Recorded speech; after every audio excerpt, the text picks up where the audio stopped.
Hello and welcome to The Actor and the Engineer. My name is Paul James. I am the actor. And my name is Josh Knapp. I'm the broadcast engineer. Here we go, Josh. All right, you're going to have to tell me that you had an amazing time and it was really awesome, your time in the theater, and then we can just spend the rest of the time just praising this movie and saying it was great and a really fun time at the theater. And what people don't know is that we just spent 15 minutes off podcast complaining about our theater experience because people are out of control. That's neither here nor there. We vented. This movie transcended that for me. Me too. I got through this movie because, me too. Because it was that good. Yeah. Absolutely. That is the end of the story. I was venting to Josh earlier about people and their habits and having to move and so forth and so on. But it did not take me out of the movie. The movie kept calling me back and kept bringing me back in. And I was engaged and I was shocked because I did not want to really watch this movie originally. Even you and I off podcast last week talked about biopic again, Bob Dylan. Come on. I can't watch another montage of people changing costumes with their most famous song going from, Proud Mary, keep on, next costume, rolling, next costume, Mississippi, next costume, Las Vegas. I can't do it, even though I love What's Love Got to Do with It. I like that movie. But it's in the Johnny Cash movie. It's in the Queen movie. It's in all the Ray Charles movie, Ray. And they're all good. I'm not saying they're not. I just needed something refreshing and new. And I do believe this movie hands that to us. I do believe this is a refreshing take on the biopic of a famous person. Yeah, I went into the movie expecting to be constantly comparing it to other biopics like you were talking about, like Ray, like Walk the Line, which James Mangold also directed and wrote.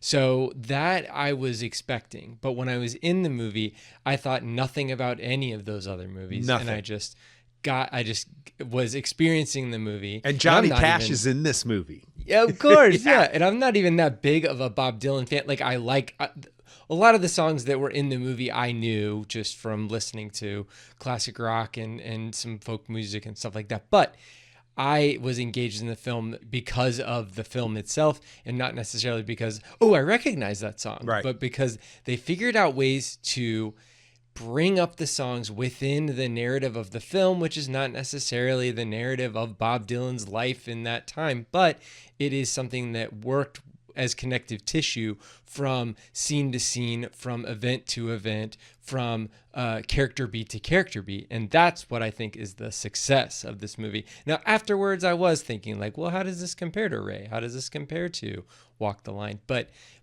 in the moment, I didn't care about it.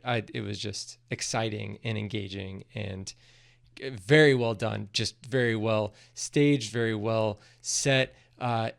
It kept me going. It kept me engaged in the film throughout the film. So, yeah. And there's not a lot of major things that happen in his life that is conflict. I mean, he gets a record deal. That's big. Right. No, I'm saying that conflict-wise, it was more about society and about events in society. The Cuban Missile Crisis was all about what was revolving around him. Now, he does cause some interpersonal issues with his long-term girlfriend and Joan Baez, who's great. And Monica Barbaro. Yeah, she's great. And that particular song that she introduces and says, this is an appropriate song. And he goes, appropriate. And then he won't sing it. And then, he does sing it. That's a song later on he won't sing. Yeah, and then when you listen to the lyrics, it parallels everything that they've been through in their life or their relationship. And I was like, that's really well done, because the lyrics are obviously recognizable because we know these songs.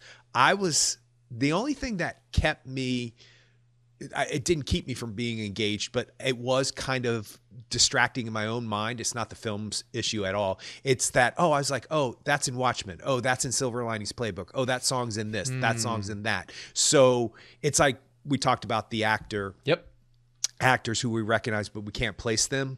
And then we have to figure it out later on. There's a thought while I'm watching some people where I go, where do I know them from? It's a fleeting thought. It's insignificant to the experience, but I was like, of course I know that song. That's in such and such. And then of course, Bob Dylan's music's in the zeitgeist of our lives. So there's no way you can't know it. I've never really been a Bob Dylan fan. I don't think I've ever listened to a full album of his, but I don't think I have either, actually. yeah, but to see it in a movie, it was engaging, and I can hear why people loved him, and I could see why people were fascinated by him, and they became huge fans of his. I get that part from the movie. Didn't make me. I did go back and listen to a couple Bob Dylan songs on the way home, just because I was curious to hear the difference between Timothée Chalamet's interpretation of. Everybody calls him Timmy in all of this stuff. Everybody's calling him Timmy, and I don't know if that's just like him getting around the Timothée thing. Well, he famously, I think it's Graham Norton, when Graham Norton says, "Is it Timothée?" And he goes, "Well, yeah, you can call me George or Andrew. I don't really care. Just, I'm glad to be here," basically.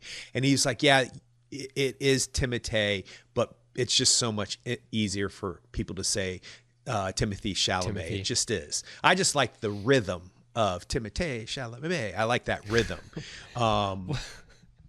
I mean, he does a great job, but I think for me, I don't know, we've talked about this in the past. On my end, I don't really listen to lyrics when I hear music, and I know you're kind of the opposite, polar, especially when it comes to U2 and things like that. But who have done a song with Bob Dylan?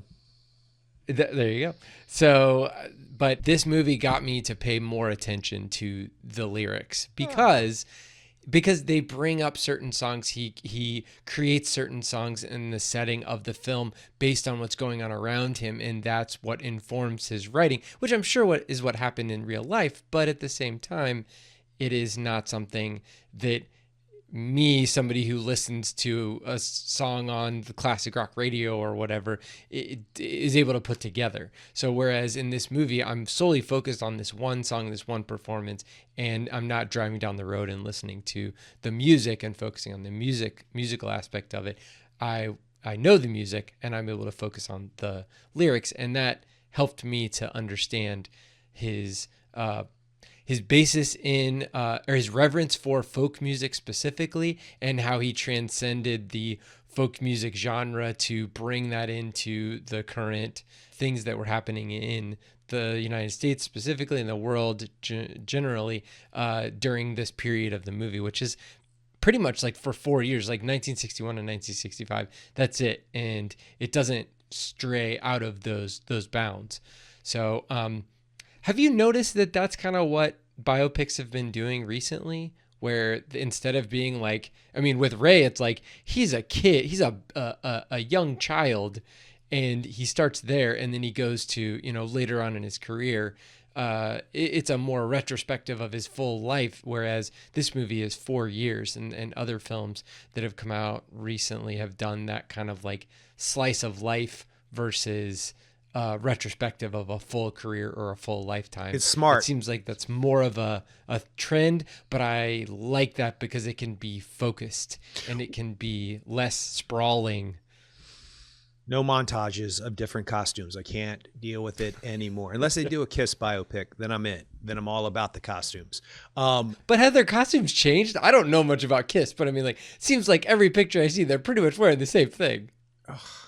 Youngster. Oh, geez. Okay. Youngster. You're just scoffing. Yeah, because little do you know, geez. Oh my goodness.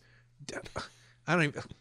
Star Child looks totally different in 1978 versus he does. 1975. Okay, first of all, calm down. Second of all, he does. And yes, their costumes change. And I will be sending you picture after picture all week long about different Kiss costumes. And I will show you my favorites at the beginning of the tour and the end of the tour and how the costumes change. Anyway, I agree with you 100%. This, halfway through the film, I was like, oh, wait, this is only I think this is going to go up to when he turns electric. And I think it's going to go back to based on that book. Yeah. It's based on Dylan Goes Electric by Elijah Wald. It's a book that is supposedly a really great book, but that's the gap within the book that he talks about. And that's what James Mangold adapted. Yeah. So, yeah. Well, Jeremy Allen, the bear, that's his name, Jeremy Allen. Jeremy Allen White. Allen White, yes, thank you. He's playing Springsteen in the first biopic about Springsteen, and it's about the recording of Springsteen's album "Darkness on the Edge of Town," and it's just about that. So smart, clever, clever, and it's Yeah. a great album. So I'm excited to hear if he's singing it, if he's not singing it, because Timothée Chalamet is singing this stuff. Yep, and playing guitar and playing harmonica. Crazy, and the little zoo thing he uses. That, anybody can do that. But well, you looked at me like not anybody could do that. I don't think anybody could do it in the capacity the that he did it. Well, there you go. I think with 5 years of training, or I guess 4 years of training, you can, because he signed on for this movie in 2019. They were supposed to start shooting in summer of 2020.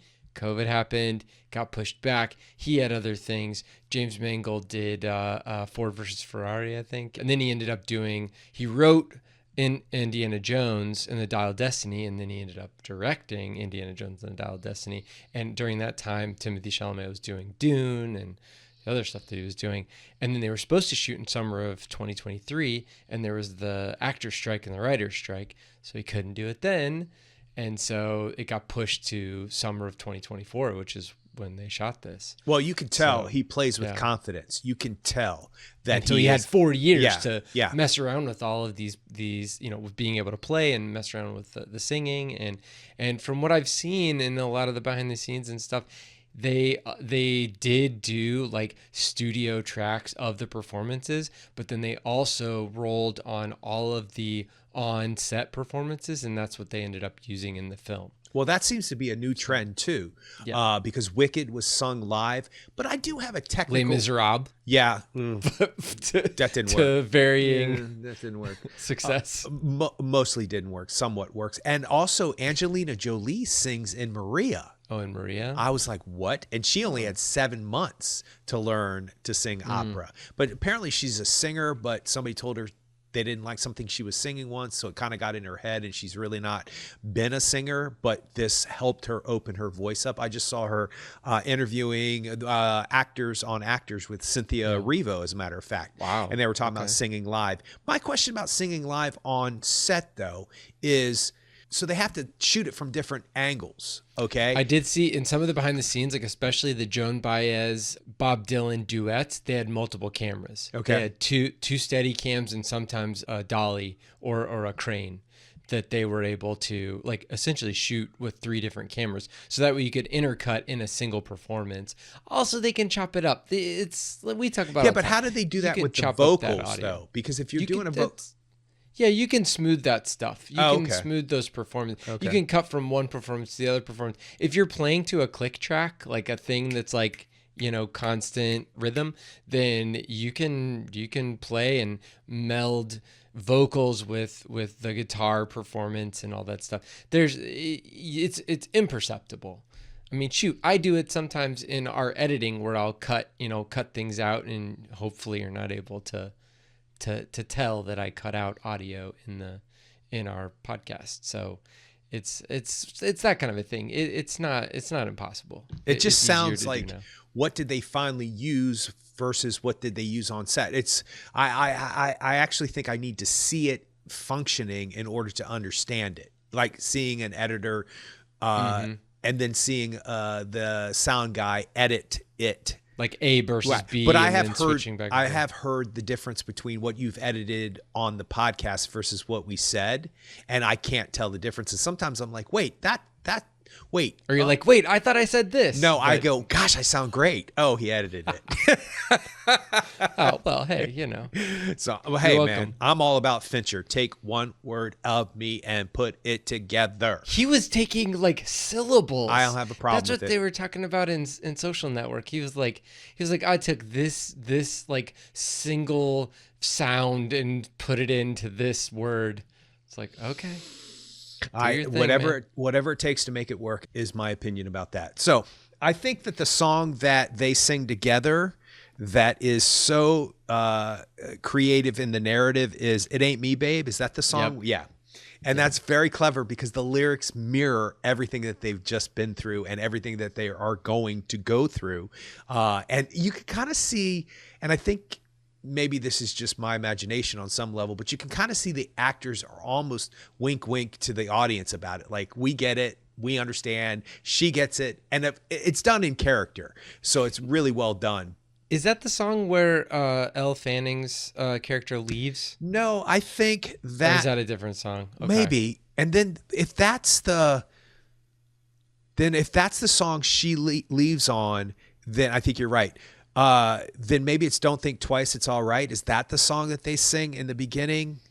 I don't know. I'd have to. Yeah, they've got a couple of duets. Yeah, they do have a couple of duets, Mm-hmm. and he sounds just like him, Bob Dylan, and she sounds just like Joan Baez. But they have that quality where they kind of smooth their voices out just a little bit because it's not the actual singer; it's an imitation of the actual singer. You can tell there's a difference, which I'm glad they did that, right? I mean, don't you feel like if they tried to like manipulate Timothée Chalamet's voice to be exactly like Bob Dylan, which they could have done. I mean, they could have either overlaid Bob Dylan or done a mishmash of the two, like a morph of the two voices together.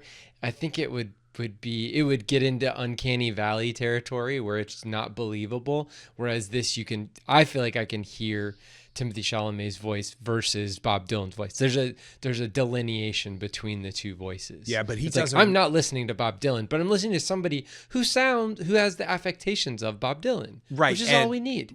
Yes, exactly. It keeps you in the story. It keeps you engaged in the performance. And I think Timothée Chalamet did a great job at the voice in general because I saw Bob Dylan. I didn't see Timothée Chalamet. There are a few times you can kind of hear Timothée Chalamet's voice here and there, but what he did was clever because there are certain things that he sounds way more Bob Dylan on than others. When he said, do you have kids? And he goes, thousands of them. The way he says that sounds way more Bob Dylan than how he spoke throughout the film. And I think that's on purpose because I think maybe after a while, even if it's your own voice and you don't realize you're doing it, when you speak to the public or when you speak to the press or when you speak on TV, your voice kind of changes and becomes the thing that people are expecting, consciously or unconsciously. And I think he played on that too. Like similar to what you were talking about, where he's like rushing past a bunch of people and he's going to a concert and they say like, we're not going to be able to hear you. It's sold out. And he says, well, I'll just sing louder. Yes, and that's it. That's it. That's another. It's such a movie line and it's such a movie moment. And there's a few movie lines, a few movie moments, but I love that stuff because if he didn't say it, can't we imagine he would have? Like, there's something about the character that's built on screen, whether or not that's really what Bob Dylan would say or not, it's believable for the narrative you're watching on screen. So I'm good with that. And his voice does sound much more Bob Dylan in those moments than it does, and it progresses. It becomes, and also, side note, how does anybody back then breathe or even sing as much as they smoked? So what? They're always smoking. He wakes up and he smokes. And I mean, I used to be a smoker and I remember smoking a lot, but there came a point where it's like, hey, I gotta not smoke for the rest of the night because I can't breathe. So I'm wondering how much of that influenced his singing voice, and because they all smoked, even Joan Baez smoked. I mean, I think she that sings that high-pitched thing she does. So like the falsetto type stuff. Yeah, I think that especially the Joan Baez affectation, for lack of a better word, there's certain vowels that Monica Barbaro really leaned in on, and that to me was the difference between what it sounds like Monica Barbaro's normal speaking voice and Joan Baez's voice was. And then with Timothée Chalamet, I mean, you just have a more nasal presentation. It seemed like that kind of gets you most of the way. But I mean, it sounded not like a caricature, but like an homage. And I think that's about as good as you can ask for, Well, I thought it sounded like a character. It sounded like, and I'm not no caricature, meaning like over totally overwrought. Yeah, totally. Some people think that Freddie Mercury is more of a caricature than a character. I don't. In Bohemian Rhapsody? Yeah. Oh. And I liked what he did. Rami Malek, I liked what he did. I bought it. But the thing about it it's supposed to represent Bob Dylan, but this is a character in a story. So if I didn't know anything about Bob Dylan, if I didn't know anything about his music, I can still watch this and I can still see that Timothée Chalamet developed a character that's not his normal persona, his normal talking voice. He developed a character. And through those qualities of nuances of Bob Dylan's voice, he created a character. He didn't create an imitation of somebody. And I think that even if you didn't know who Bob Dylan was or didn't know his music, if Timothy hadn't created a character and had created an imitation, you would be able to sense that and feel it and know it wasn't real, even if you didn't know this was based on a real person. And I'll tell you, Angelina Jolie does a great job of Maria Callas, because I don't know anything about Maria Callas other than references and some stuff that I've heard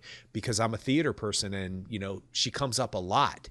And but I could sense she was a character, not an imitation of a character. And then I went back and watched some of the stuff about Maria Callas that's on YouTube, and I was like, oh, she did a really good job, because I saw that nuance. I saw that character choice as a character in a film, just like you would go and watch and you wouldn't know anything about it. So bravo. And he's probably slotted for his second Oscar nomination. And I'm like, put him in there.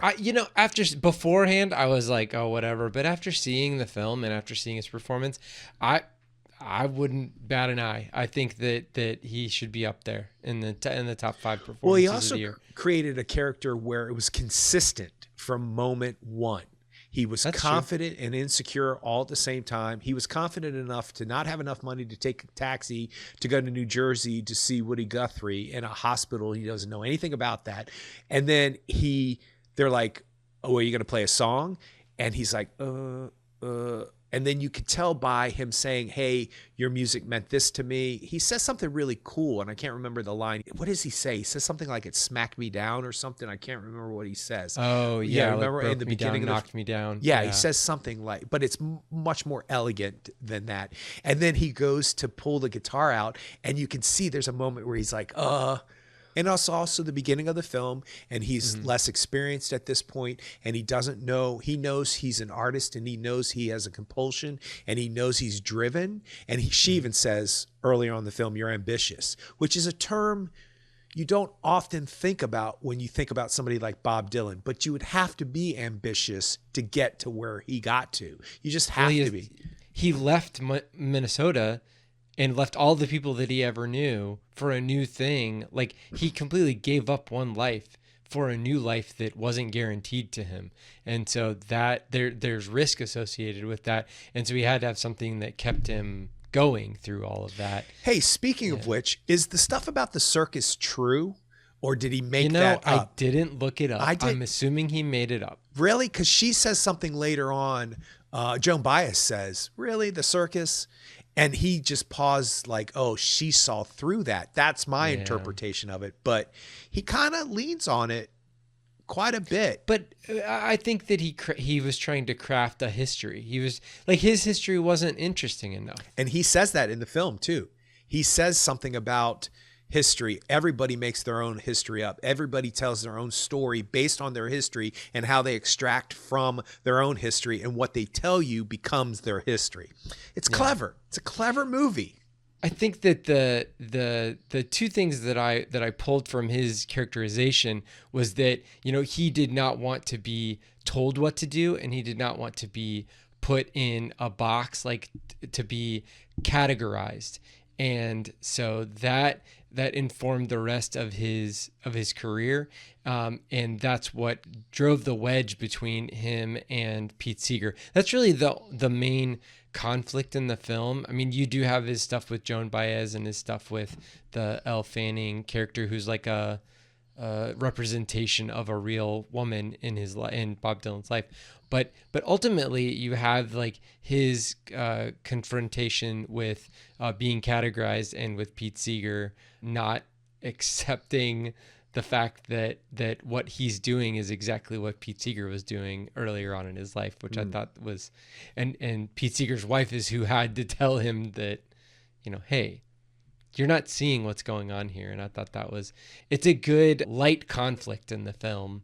where I think that, especially since this movie got the thumbs up from Bob Dylan, I think that they're probably dealing with a lot of things, with kid gloves, and then not dealing with other things, and still trying to make it dynamic. But I tried not to think too much about that, because then that kind of gets really hairy. Once you start doing like the King Richard type of an analysis, where it's like, oh, this is a good movie, but then it's like, well, what really happened? And it's like, it doesn't matter what really happened. It really doesn't matter what really happened. It doesn't matter whether or not it's fact-based or not, because the movie's narrative works. It's when the movie narrative of a biopic doesn't really work that you start questioning why they left certain things out, or why they put certain things in, or why did they make certain things up instead of doing it. It's when it doesn't work. This works. There's a point of view, and the conflict is always simmering instead of exploding, which is different than most musical biopics about rock stars or about musician stars. Because is Bob Dylan a rock star? Yeah, totally. Yeah. Okay. No, rock and roll. He definitely performed rock and roll, starting with the end of this movie. Don't want to work on Maggie's farm no more. I love that song. Yeah, but well, that's also blues based too. All rock and roll is blues based. But so one thing that we kind of alluded to a little bit earlier when you were talking about Timothée Chalamet's performance was his performance of Bob Dylan. And I did have a question for you. What do you think that there are people who are way younger than us who don't know anything about Bob Dylan, but know a lot about Timothée Chalamet, who may become Bob Dylan fans because of Timothée Chalamet? Sure. And I think there's a lot of people out there who love movies, who know Timothée Chalamet and know Bob Dylan, but don't know them well enough to be big rabbit hole fans, meaning going down a rabbit hole about Timothée Chalamet and his other work and going back. And I think this is the type of movie that could do it for some people. I don't know if I've ever looked up Bob Dylan's music. I know people who listen to it, and I've been at parties, people have been listening to it, and I get it, but it doesn't stick with me. I don't know why, it just doesn't. But it might stick now, because now I'm interested in it in a different way. I'm interested to hear the difference in inflections and stuff like that. And so I listened to 3 or 4 Bob Dylan songs, and I just kept them playing when I was driving today. And it became more about what I was listening to. And, I've heard that song a million times, but I've never really listened to it. I've heard it, but I've never really listened to it. So I think the answer to your question is definitely, absolutely, 100%. Older, younger. I don't think it matters the age. I don't think it matters the demographic. I think movies have a way of making the voice universal, whatever the voice of whoever it is. Even sports movies, they have attracted me to certain sports teams because of a movie that I've seen. I'm not the biggest sporty, and I'm not the biggest sports fan. I do like some baseball. I know you're not the biggest sports fan because you said sporty. I know. I said it on purpose. I said it on purpose because I know sporties don't like that term per se, because they don't use that term. I don't know what a sporty is. I don't know somebody what that who is. Somebody who plays sports, somebody who watches sports, somebody who's like invested in sports, somebody who would go, hey, look at my shirt, I'm wearing this, in the middle of a conversation about ballet. That's a sporty. And usually it's because they're either coaching or they're playing. Their life is about sports. Because you said sporty. Well, I did. I've not heard that. Yeah. It's like talking about a BMW and calling it a Mercedes. You're like, what? Yeah. But yeah, I definitely think there's something about this movie that is so subtly well done that it got inside me, and it's made me think about, well, I'm wondering why he did make that choice. Well, if he made that choice, then why? I've been thinking about it since I saw it. Now, granted, I only saw it hours ago. I don't know what I'll be doing tomorrow. I don't know if I'll wake up and need to hear a Bob Dylan song. And a lot of times songs will get stuck in my brain, and it's that type of thing where you have to hear it in order to exercise it. It doesn't repeat itself and drive me crazy to the point where I have to hear it. It's like, oh, I really like that lyric from that song. Oh, I heard that in the Bob Dylan movie. Oh, what is the rest of that song? And next thing you know, I'm listening to 5 of other things that he's done. So yeah, I definitely think it will grow. I think so too. Yeah. And I think that for me, like an example, a personal example of mine is I went with my grandparents when I was staying with them, and I was, I think I was 12 years old, and I went to Forrest Gump. Oh yeah. And like to the theater, and we watched Forrest Gump, and I fell in love with the use of music in that film. I ended up buying the soundtrack, and within that soundtrack, I just played it over and over and over again. And it's got Elvis Presley, it's got Creedence Clearwater Revival, it's got Beach Boys. It also has Joan Baez singing Blowin' in the Wind, and Bob Dylan singing Rainy Day Women. And so that was kind of my entry into those two artists. So I knew of them, and I'd heard some of their songs early on, but that also got me to really enjoy classic rock. And I ended up working at a classic rock station in college, and I loved it. I was a DJ on the weekends, and it was great. It was awesome. It was a fun thing to do when I was in college, and all my friends went home for the weekend, and my parents lived in Georgia and I was going to college in Missouri. And so like couldn't really go home. So I made some money on the weekends, and it got me into broadcast too. So, which was really exciting. So yeah, that one movie, Forrest Gump, like essentially like kicked off multiple parts of my life and exposed me to really great artists and really great music. And it's because of the movie, not because of the music. So, I mean, that's an example of like me not knowing what the hell Bob Dylan is or who Joan Baez is, but now I do know them, and I've known them ever since I was a teenager. So, well, I think it's cool. It's an interesting phenomenon that somehow, some way, these people will come to us in our lives through Forrest Gump soundtrack, through Sgt. Pepper's. There was a really cheesy 70s movie with the Bee Gees and Peter Frampton. Yes, I never saw that, but I've seen pictures of it, and it's like, well, I saw it in the theater, and I loved it. And I loved everything about it. I loved it so much. Until this day, Golden Slumbers, I really love that song. And I love the Beatles. Don't get me wrong. There's nothing I can say bad about the Beatles. They are just the best band ever. But I do like the way they sing it in that Peter Frampton Bee Gees version. I do like that version. But I was listening to that, and my neighbor came over, and she was like, "What are you listening to?" And I was like, "Oh, it's this new movie called Sgt. Pepper's." And she was like, "Do you know anything about where that came from?" And I was like, "No, where did it come from?" And of course, I knew the Beatles, and but you didn't know that album. I mean, I knew it, but not really. And she was like, "Okay, that's cool. I'm glad you're listening to that, but here, listen to this." And she gave me Abbey Road.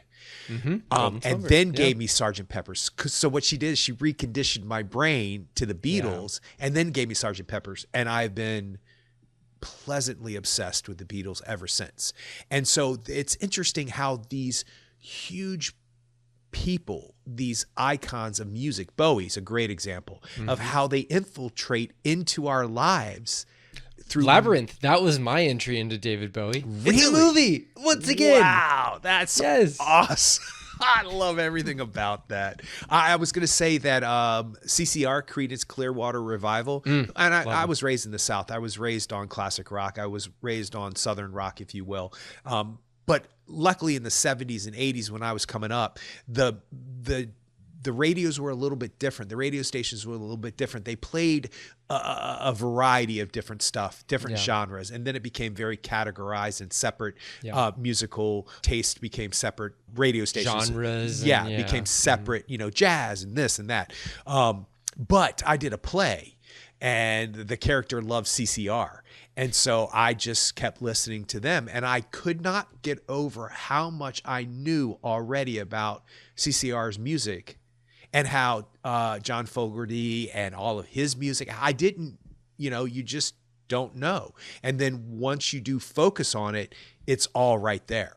And so without a shadow of a doubt, that's what's going to happen to somebody from this movie. And I'm sure there's plenty of people, once the movie becomes Oscar nominated, because it will be, especially him, it will be one of those things that people go, oh, I didn't know. Oh, I did. Oh, I know that song. Oh, I thought so-and-so did that song. Blah, blah, blah, blah, blah, blah, blah, blah, blah, blah. What's interesting is when you get a younger person who's convinced a song is not a cover song when it's a cover song, and you go, no, that's originally done by them who covered them, who now that's who's covering them. And they're like, no, it's not. It's a Garth Brooks song. And it's like, no, Hard Luck Woman is a Kiss song. Second reference. Yeah. And I could not convince this kid. And obviously they like country music and they were young, so they must know much more about country music if Garth Brooks is filtered, because Garth Brooks has been around for a while. Older. Yeah. They were 100% convinced that was their original song. I was like, well, there's something called Google. And it was mind blowing to them. And of course they listened to the Kiss version and they're like, Garth Brooks version's better. And I was like, well, that's debatable, but But I love that though, because it's like you open up a whole nother door, and it's not even like another room. It's like a whole nother building. Absolutely. And then it's like, oh, well, gee, what's in this building? Yeah. Whole nother state, whole nother country for some stuff. Yeah, absolutely. So, because there's probably people out there who know Bowie's music from movies. And then they don't really know Bowie, and they don't really know Bowie's music, but they know that song's in that movie. And, Zack Snyder and James Gunn and all these people have contributed to that tenfold recently. So you can't go, it's a great thing. Yeah. Yeah. Well, and then there's that subsection of movies out there that is like Across the Universe. Did you see that? Yes. The one that used all the Beatles music, but none of the Beatles performances. Yes. And then they tried to tie a narrative into it. And it was okay, but doesn't fully work, but no, it was once again, they tried, and Julie or Taymor. even yesterday. Yeah. Oh, Yeah. that's right. Yeah. She had some big swings, man. She's had Titus. Yeah. Holy cow. With the lady with the branches and for the hands. Ugh. Yeah. No, it doesn't work. It doesn't work. I didn't understand anything about that movie when I watched that in college, and I was like, what? This is amazing. I'm missing something. Yeah. That's exactly right. This is amazing. I don't understand it at all. Exactly. Yeah. But she's, she's had some swings that have hit. She did The Lion King on Broadway originally. And Steph just rewatched. She just watched she was in New York City, and she watched it. We saw it in Las Vegas, but she saw it on Broadway. And amazing. It's the very first so Broadway show I ever saw. Really? Yeah. So swing and a miss most of the time, but some of the time she's hit. So yeah, I love the fact that people take people's music and turn it into, Rock of Ages was a big Broadway show that they made into a movie. Didn't completely work as a movie. I didn't see the show, but I did see the movie. Yeah, it didn't work. I give Tom Cruise way credit for learning how to sing better than he normally, like he took lessons, because his voice in Magnolia is not the voice in Rock of Ages. Oh, okay. He learned a lot. True.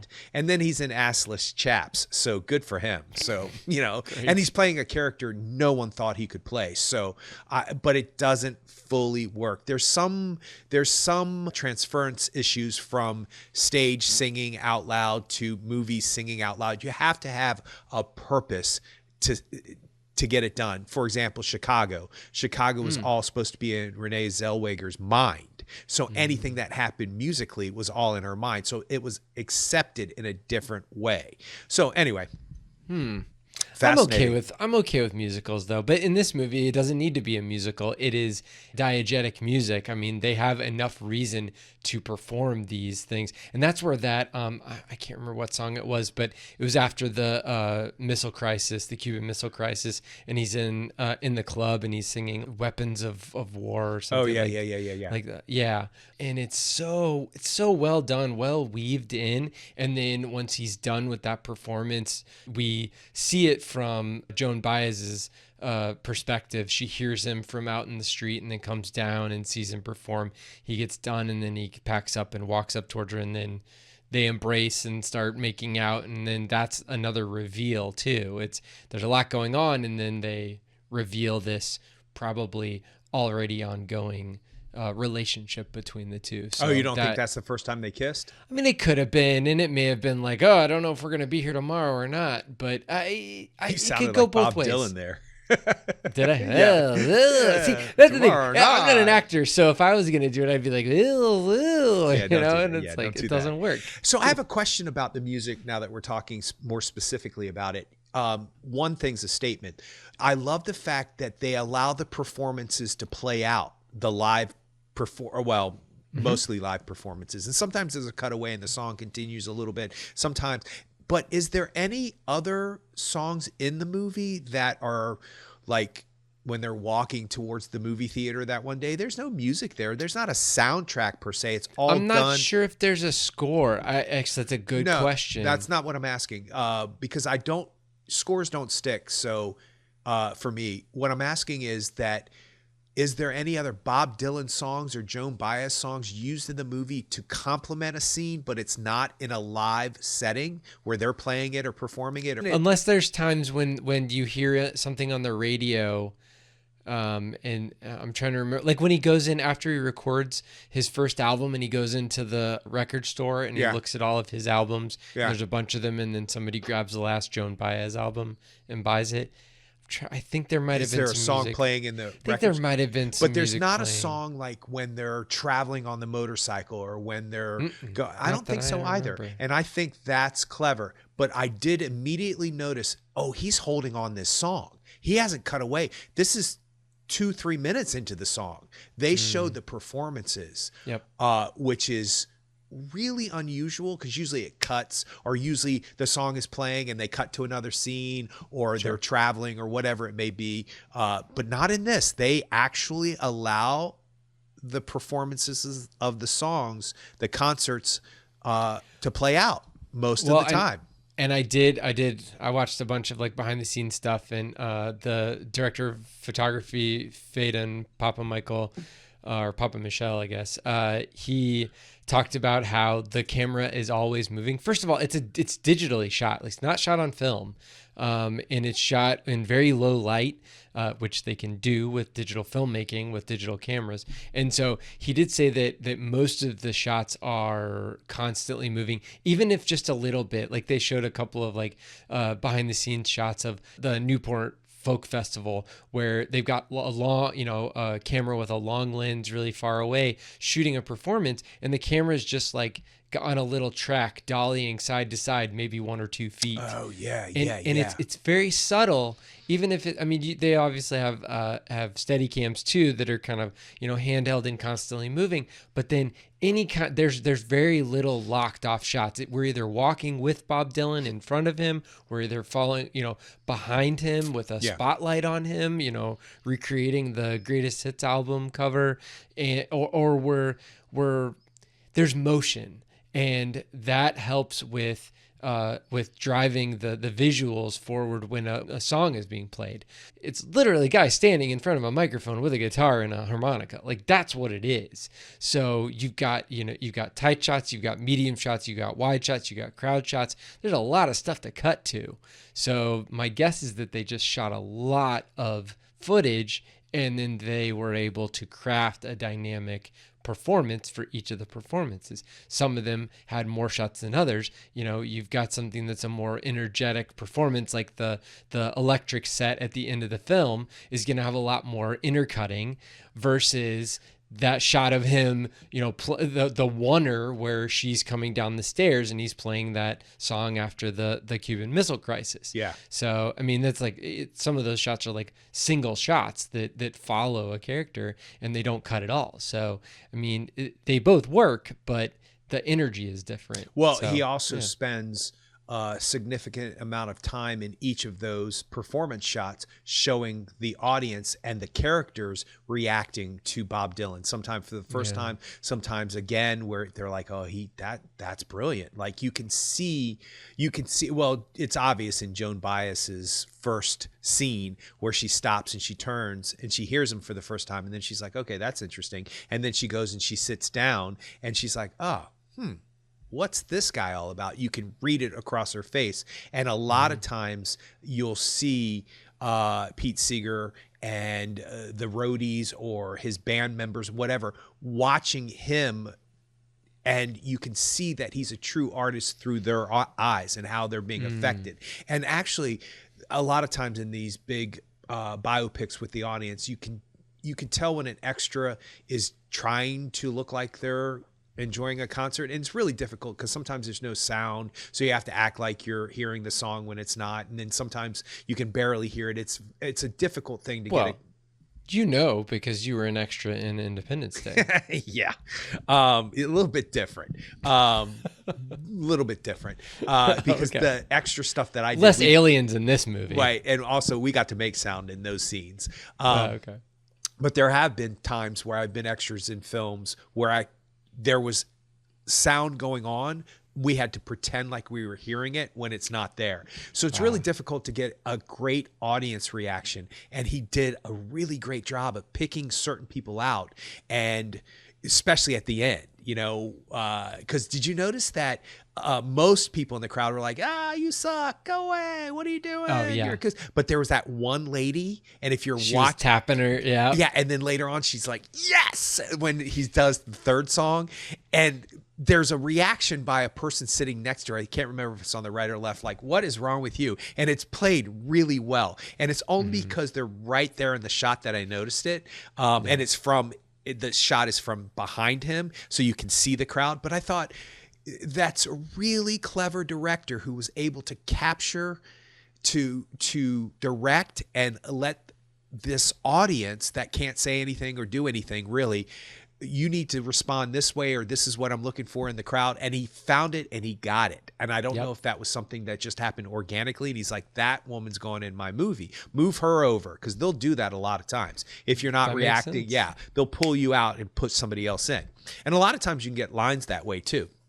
Nice. Depending. Well, that actually brings up, I mean, James Mangold, we haven't talked about him at all. He's the writer and director of this movie. And I think that, we've a little bit, but I think that I haven't mentioned that I think that his writing is very good in this film and in other films. I mean, he did Logan, so I mean, such a good movie.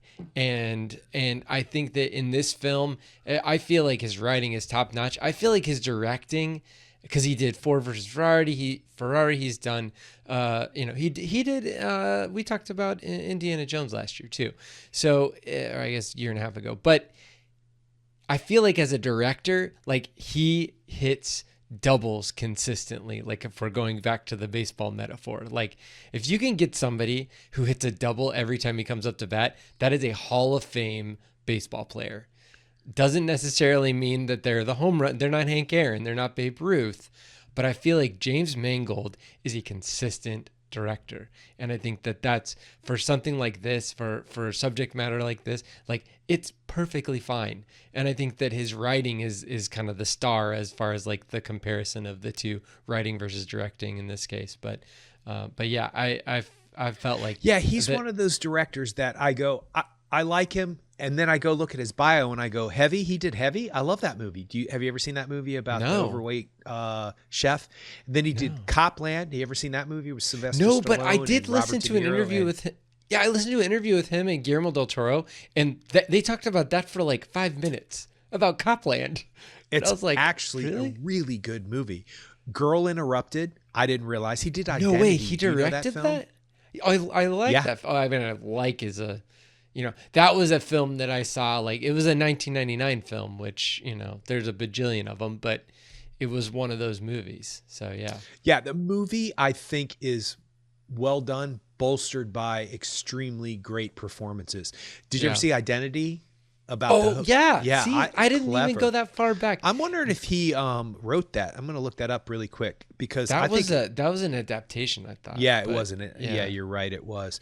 But Walk the Line...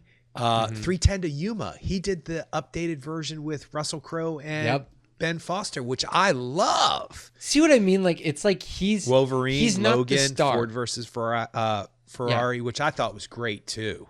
You know how it's like a David Fincher movie, a Stanley Kubrick movie, a Francis Ford Coppola movie? This is a movie that James Mangold directed. I don't feel like it's it just seems like they're not like James Mangold films, a film by James Mangold. It's just like, it's a film. Yeah. And James Mangold directed it. Well, he kind of stands out of the film's way. So I'm looking to see if he was nominated I knew the film Ford versus Ferrari was nominated for Best Picture, and it won the Oscar for Best Film Editing and Sound Editing. Yes, it deserved it. Yeah, 100%. But yeah, that's interesting. He doesn't necessarily have a thumbprint, which I guess is his thumbprint. If you think about it, the fact that he stands out of the way and he makes these great movies, because I love almost every one of those movies. Yeah. And it's interesting because Kubrick, you have to have your palate ready for the taste of Kubrick. You can't just go, I feel like Kubrick tonight. Let me just pop in a Kubrick movie. I've been listening to some podcast. One of the more recent podcasts that came out was a What Went Wrong podcast about Eyes Wide Shut. And they bring up a very good point, very salient point, that Stanley Kubrick is the star of a Stanley Kubrick movie. Interesting. Period. Interesting. The reason why Tom Cruise and Nicole Kidman wanted to work with Stanley Kubrick was because of Stanley Kubrick, not because they felt like they could do an amazing movie and they could be the star of the movie. It was a Stanley Kubrick movie, and he allowed them to be a part of it. Interesting. Which I get it. But what I was going to say was, okay, so who's another one? Paul Thomas Anderson, David Fincher. It's not that I have to be in a mood to watch their films, but if Magnolia is on, it's not necessarily, oh, I'll watch that because I love this movie. I do love that movie. But you kind of have to be ready for it, even if you've seen it 5 times. All of the movies that we just mentioned, I could watch instantaneously, halfway through, the beginning of it to the end of it, 5 minutes after it started, 10 minutes before it ends. I could watch every single one of them but they're again. But they're not potato chips, though. They're not Funyuns. No. They're like, it's like actual meat. Yeah. It's real meat. It's interesting. I've never thought of a director that doesn't necessarily have a thumbprint, but they do have a quality about them that, you know, could you call them an auteur? I don't know. Doesn't that come with certain qualities, like certain aspects of the way they make films and what they bring to the film? Yeah, like you said, it's a thumbprint. I mean, I think it goes back. He's hitting doubles. He's not hitting home runs. So, but hey, man, it gets you across the plate. Absolutely, so. Somebody's scoring after that double. That's right. So yeah. Well, you can check us out on the web at actorandengineer.com. We're on Facebook.com/actorandengineer. We're on X at Actor Engineer, and you can find us on YouTube. Just search for the Actor and the Engineer podcast, and we'll see you next time.